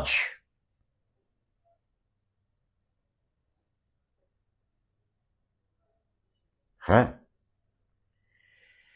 ফিটাল বোভাইন সিরাম থেকে, মানে বাছুরের রক্ত সিরাম। হ্যাঁ, কোন বাছুর এ নিয়ে আমার ভিন্ন ভিডিও আগের চ্যানেলে ছিল, উড়িয়ে দিয়েছে। সিরাম সংগ্রহ করা হয় কিভাবে? একটা গর্ভবতী গরুকে জীবিতাবস্থায় তার গর্ভস্থ ভ্রূণ যার জন্ম এখনো হয়নি, তার হাড় থেকে সেই বাছুরের আনবর্ন কাফ, বাছুরের হৃৎপিণ্ড থেকে সিরিজ দিয়ে বের করে নেওয়া হয় serum, serum institute of India. Serum লাগে তো, ভ্যাকসিনের একটা উপাদান, সবচেয়ে গুরুত্বপূর্ণ উপাদানের অন্যতম হলো সিরাম। জয় শ্রীরাম। এতে করে কত লক্ষ গরু এবং বাছুর মারা যায়, মাও মারা যায়, ওই অবস্থায় স্বাভাবিক গরুটি। আর যে আনবন হার্ট থেকে পুরো রক্ত পাম্প করে নিলে কে বাঁচে বলুন? দুজনেই মারা যায় আগে। হ্যাঁ, তথ্য আছে। তাহলে আর কে কোথায় গরুর মাংস ফ্রিজে রেখেছে, কে কোথায় গরু খেয়েছে, তাই নিয়ে মুরগিন্দু মুরগিমান, মানে মুরগি হিন্দু মুরগি মুসলমান, ওইভাবে মুরগিন্দু মুরগিমান বলি আমি, এরা নিজেদের মধ্যে মারামারি খেয়ে করে। মধ্যবিত্ত শিক্ষিত শ্রেণী বলে, বাবা যারা গরুর কাছ থেকে আলোকবর্ষ দূরে, গরুর গায়ে কখনো হাত দেয়নি, এমন শিক্ষিত মধ্যবিত্ত হিন্দু, হ্যাঁ হিন্দু বাঙালি, তারা আবার কেউ গরু খেলে কিরম ভাবে খেপে যায় আমি দেখেছি। অথচ গরু কোনোদিন হাত দিয়েই দেখেনি, গোয়ালে কখনো ঢোকেইনি। তখন তাদের হিন্দুত্ব জেগে ওঠে। আর এগুলো যখন তারা জানে না, পড়াশোনা করে না, জানতেও চায় না যে কিভাবে ফিটাল বোভাইন সিরাম পাওয়া যায়, জিজ্ঞাসা করুন, চ্যালেঞ্জ দিচ্ছে। ভ্যাকসিনে কি আর কেন এটা ব্যবহার হয়, কি উদ্দেশ্যে ব্যবহার হয়, অমৃত সুব্রত দ্বিতীয় খণ্ডে লিখেছি। বাংলা সাহিত্যে ভ্যাকসিন চর্চার প্রথম বই, গর্ব নয় বাস্তব, খুঁজে দেখবেন বাজারে একটাও পাবেন না। বাজারই বললাম, কারণ সবই তো একটা বাজার। একটা বই খুঁজে বের করুন আপনি।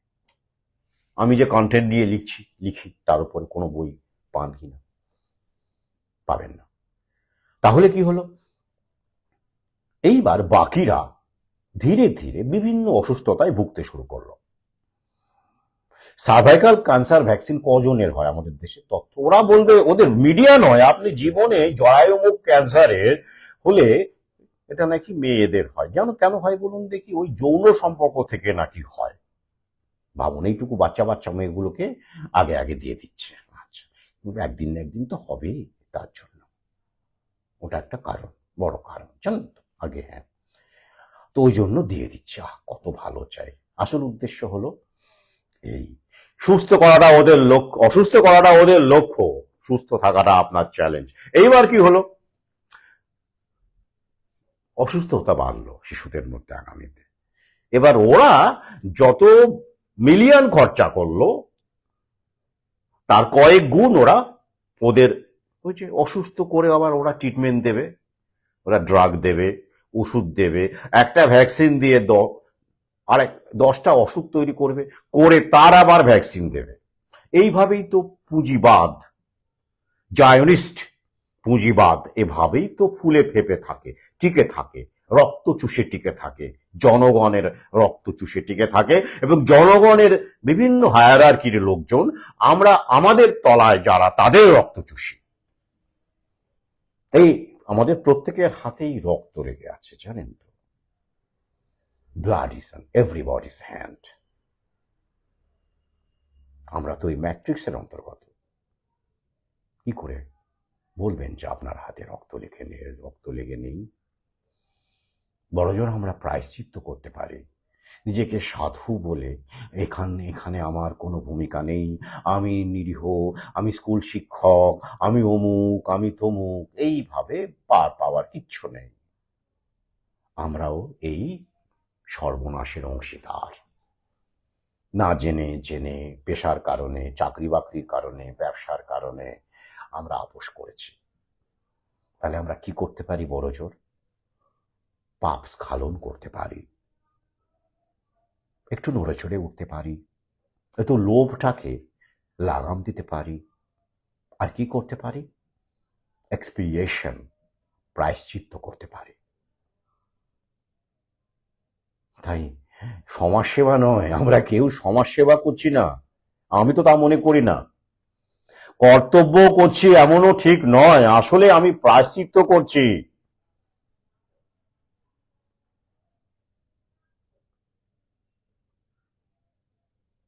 পাপ করেছি, প্রায়শ্চিত্ত করছি।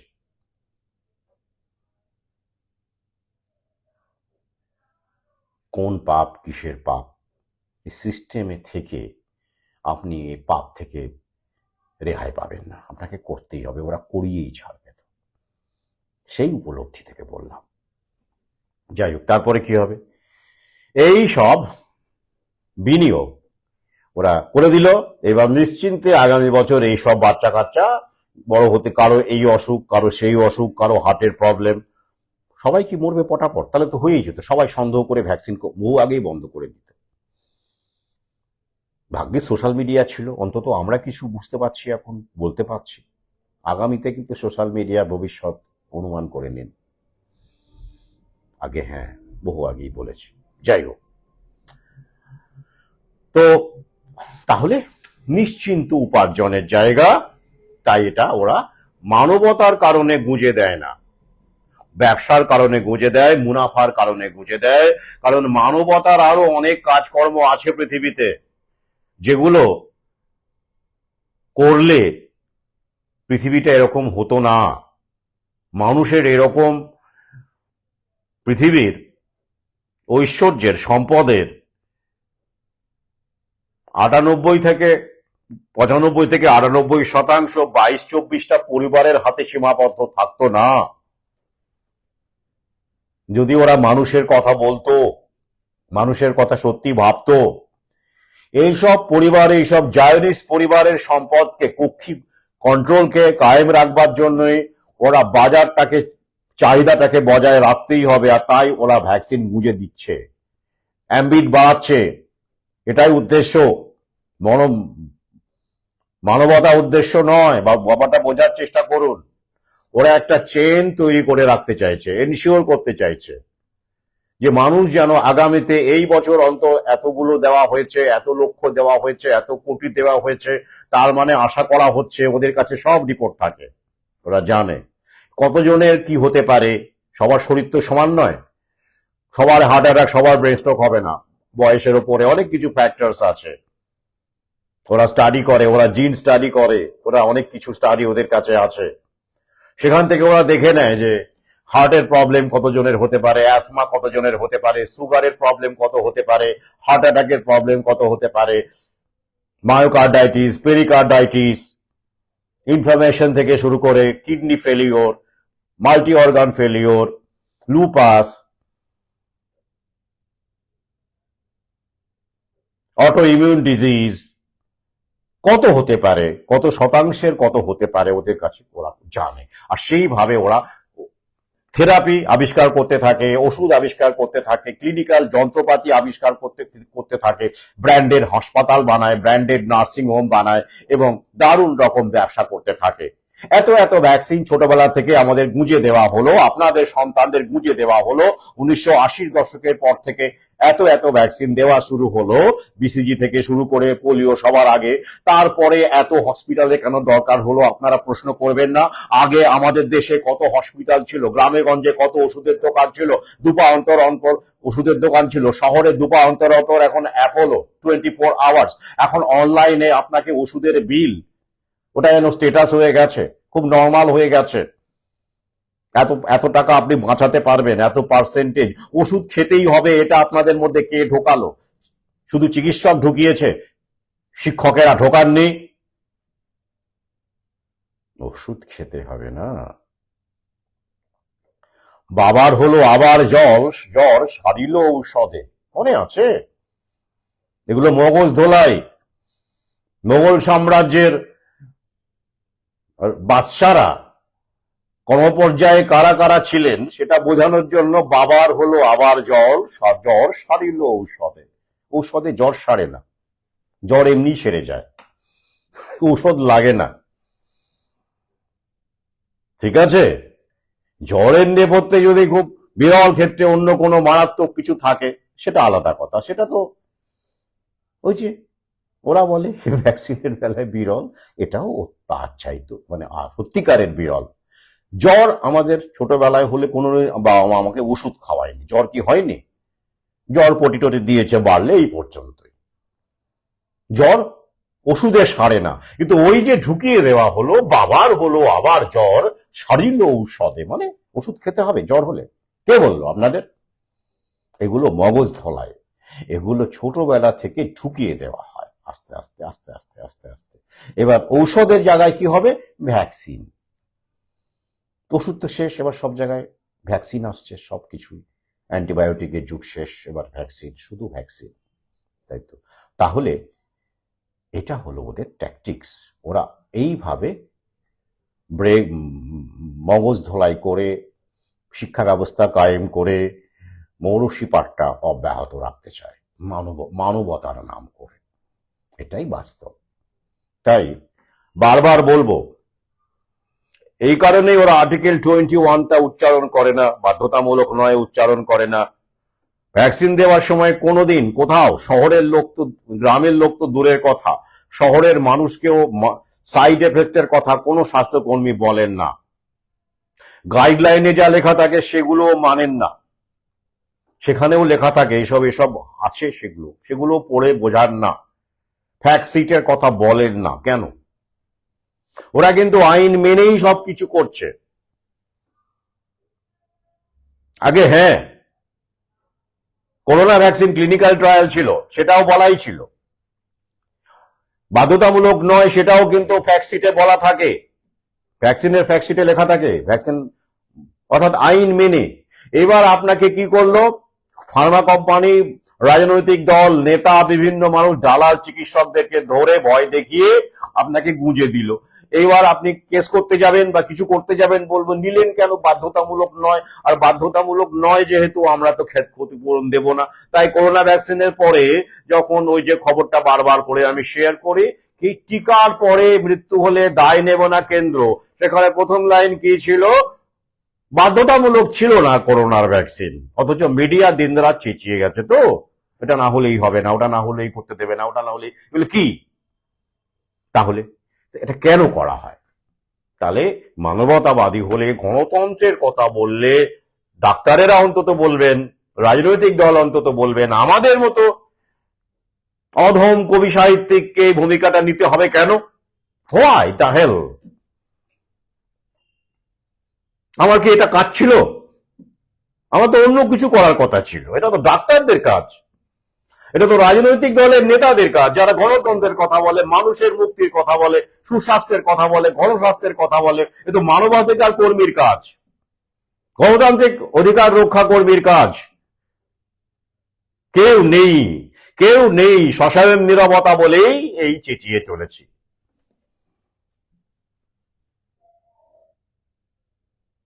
তাহলে আপ্তবাক্যটা আমি আমার মতো করে ব্যাখ্যা করলাম। এটা হলো আসলে ওই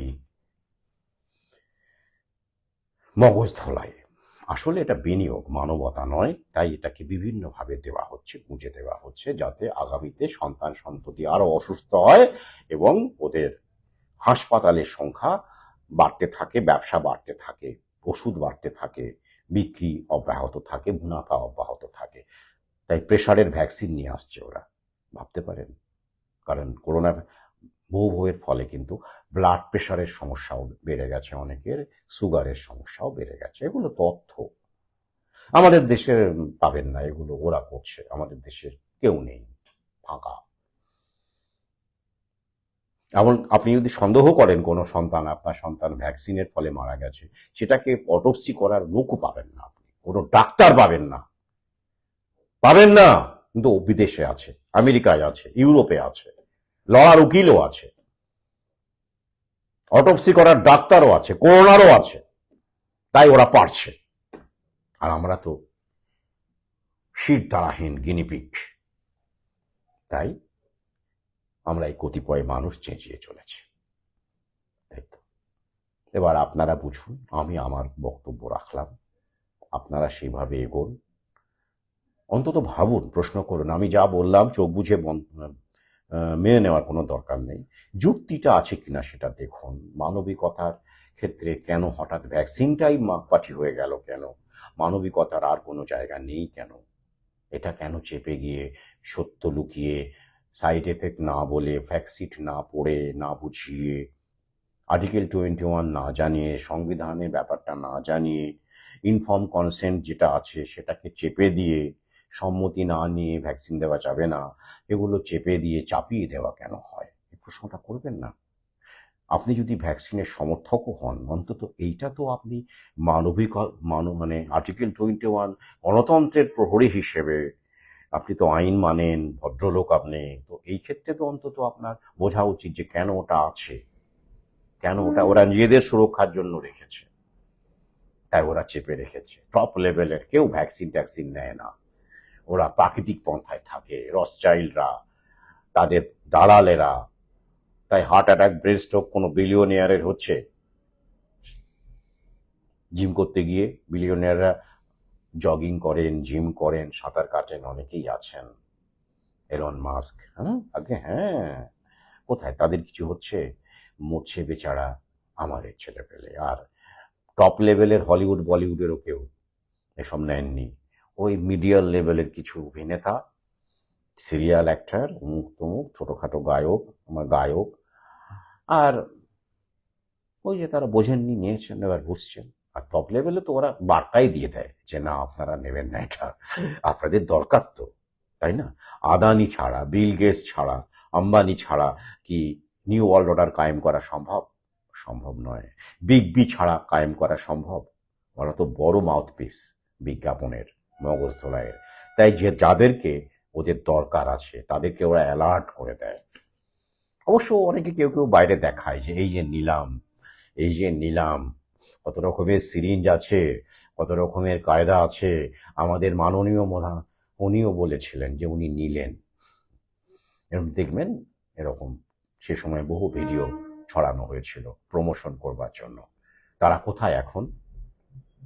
লজ্জা লাগে না? ভ্যাকসিনে ছবি, নির্লজ্জ হিন্দু শিরোমণি। কোথায় সেই ভ্যাকসিন সার্টিফিকেটের মূল্য কি এখন? কি কাজে লাগছে সেটা প্রশ্ন করবেন না? তাই বলছি, যারা এখনো উপলব্ধি করেননি তারা দূরত্ব বজায় রাখুন, মেনটেইন সেফ ডিস্টেন্স। আপনি যত বড় ডাক্তার হন, যত বড় কিছু হন, আপনার নিজের এলাকায় আপনি, আপনার অন্ধত্ব আপনি আপনার কাছে রাখুন, আপনার জীবিকা আপনি আপনার কাছে রাখুন, উপার্জন করুন, ঠিক আছে? কিন্তু মানবতার কথা বলবেন না। মানবতা অনেক দেখেছি, বিল গেটসের মানবিকতা, বিল গেটস ফাউন্ডেশনের কাজকর্ম, তারা কোথায় কত টাকা ঢালছে, সেভিতে কত টাকা ঢালছে, পাথে কত টাকা ঢালছে, কোন দেশে কত টাকা ঢালছে আমার জানা আছে, হুতে কত টাকা ঢালছে, সব জানা আছে, সব তথ্য আছে আমার কাছে। আসুন, মুখোমুখি আসুন, তো লাইভে আসুন, ইন্টারভিউ, যে কোনো ক্ষেত্রে আসুন। I am ready to face any doctor, any physician, any researcher in India. World বললাম না, কারণ ওয়ার্ল্ডে অনেক লোক আছে যারা আমার মতো করে, মানে আমরা যেমন ভাবছি তারা ভাবেন, তারা নমস্য। তো তাই দিন কিন্তু ঘনিয়ে আসছে। সমস্যা কি বলুন তো? টপ লেভেল কিন্তু থেকে, মানে তারা কিন্তু আপনাদেরকে, আপনারা যেমন সাধারণ মানুষকে এক্সপ্লয়েট করে, ভয় দেখিয়ে, প্যানিকবাজি করে, কেউ বুঝে না বুঝে করোনা কালে কামিয়েছেন, এইবার লক্ষ লক্ষ এমবিবিএস বেরোবে, এমডি বেরোবে, প্রাইভেট কলেজ হয়ে গেছে। তারপরে আপনাদের কর্মসংস্থান কিভাবে হবে সেটা ভাবুন এবার।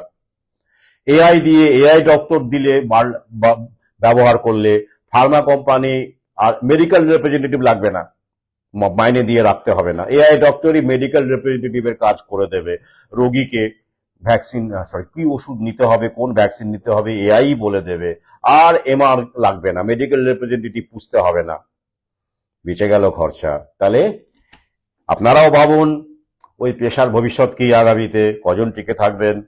এমবিবিএস এরাও ভাবুন, সরকারি চাকরি কতজন পাবেন এমবিবিএস করার পরে, কতজন চেম্বার করতে পারবেন, আর কত লাখ টাকা দিয়ে প্রাইভেট কলেজে এমবিবিএস করলে সেটা তুলে আনতে কত টাকা ভিজিট করতে হবে এবং কত দালালি করতে হবে ফার্মা কোম্পানির, করলে সেই ফিসটা 1 কোটি টাকার কাছাকাছি, কোথাও আরো বেশি ফিস দিয়ে আপনারা যারা প্রাইভেট কলেজে পড়ছেন সেই টাকাটাও তুলতে হবে তো, নাকি লোন দিয়েছেন তো, লোন নিয়ে তো এমবিবিএস পড়ছেন অনেকে, সরকারি কোটা তো আস্তে আস্তে তুলে নিচ্ছে।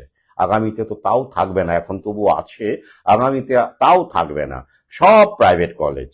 আর কাট অফ তো নামতে নামতে মাইনাসে চলে গেছে, কাট অফ, নিটের কাট অফ। কেন? তারপর আপনাদের কি ভবিষ্যৎ? গ্র্যাজুয়েটদের যেমন ভবিষ্যৎ আপনারা দেখেছেন, বঙ্কিমচন্দ্র গ্র্যাজুয়েট, এখন অটো চালাচ্ছে, সেই যুবকটিও গ্র্যাজুয়েট, তাই তো? আপনাদের অবস্থাও সেদিকেই চলেছে।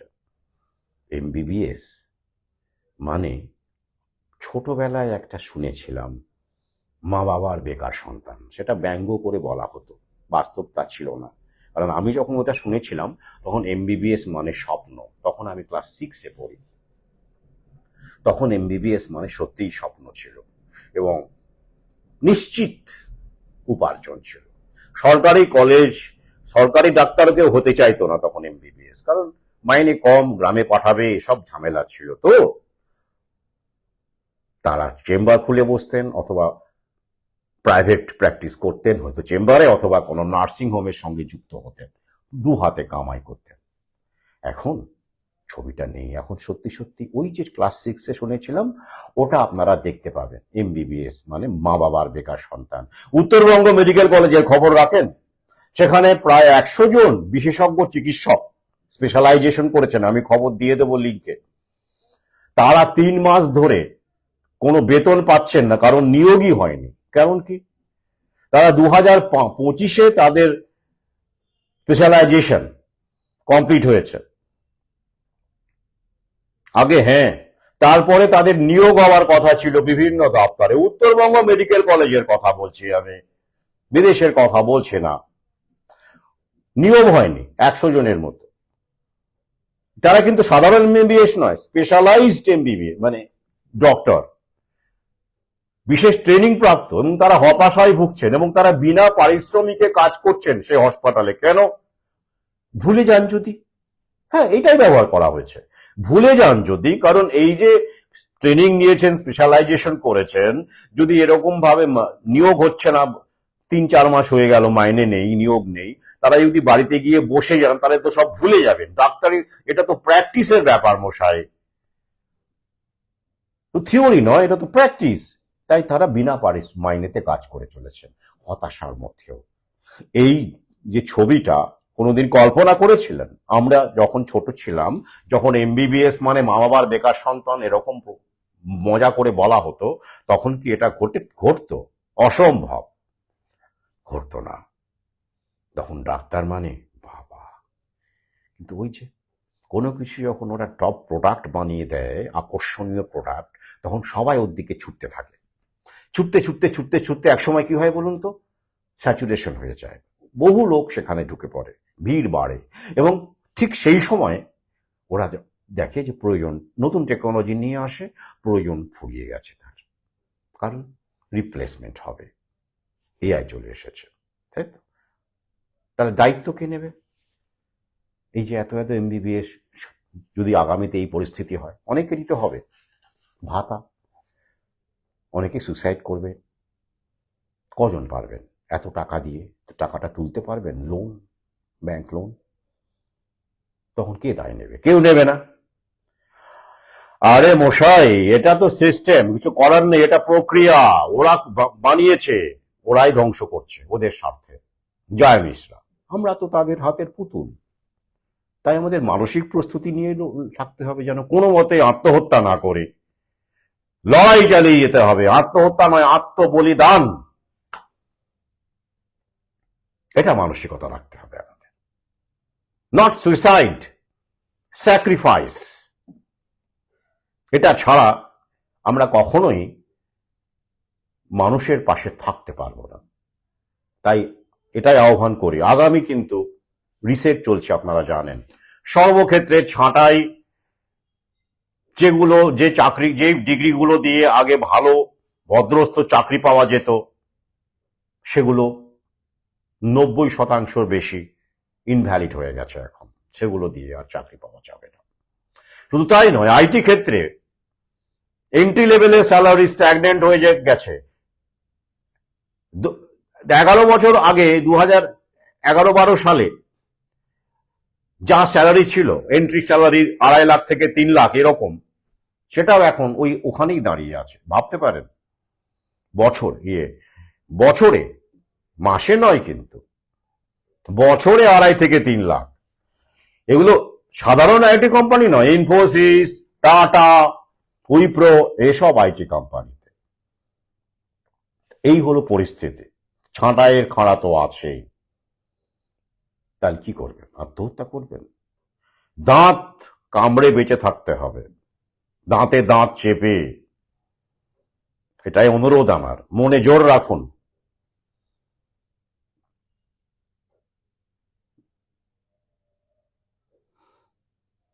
মনে জোর রাখুন। এখন অনেক কাজ আমাদের। আসলে সমস্যা হচ্ছে কি, আমরা তো সবার কাছে পৌঁছতে পারি না বলে এই বিহারের ঘটনাগুলো ঘটছে, বাংলাদেশের ঘটনা ঘটছে, এইসব ঘটনা ঘটছে। তাই আমাদের পৌঁছতে হবে, যতটা সম্ভব পৌঁছতে হবে। এটাই আমি আহ্বান করব। এটা থার্ড ওয়ার্ল্ড ওয়ার চলছে।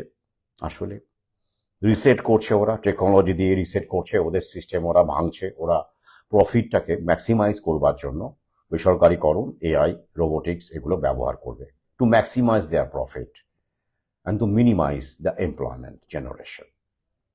স্থায়ী চাকরি বলে আর কিছু থাকবে না। গিগ ইকোনমি তো। তাহলে কি করতে হবে? আমরা মরে যাবো তাই বলে? আমরা কি বাঁচবো না? আমরা ছোটখাটো যেটা পাবো, স্বনিযুক্তি যেটুকু পাবো, তাই আমরা আমাদের নিয়ে সেটাকে নিয়ে লড়াই করতে হবে, বেঁচে থাকতে হবে। তবেই আমরা we can turn the tide. এবং আমাদের শিক্ষা নিতে হবে এইগুলো থেকে। যাই হোক, আজ এই পর্যন্তই। ভাবনায় থাকুন, প্রশ্ন করুন, আস্ক কোশ্চেন্স। শুভরাত্রি।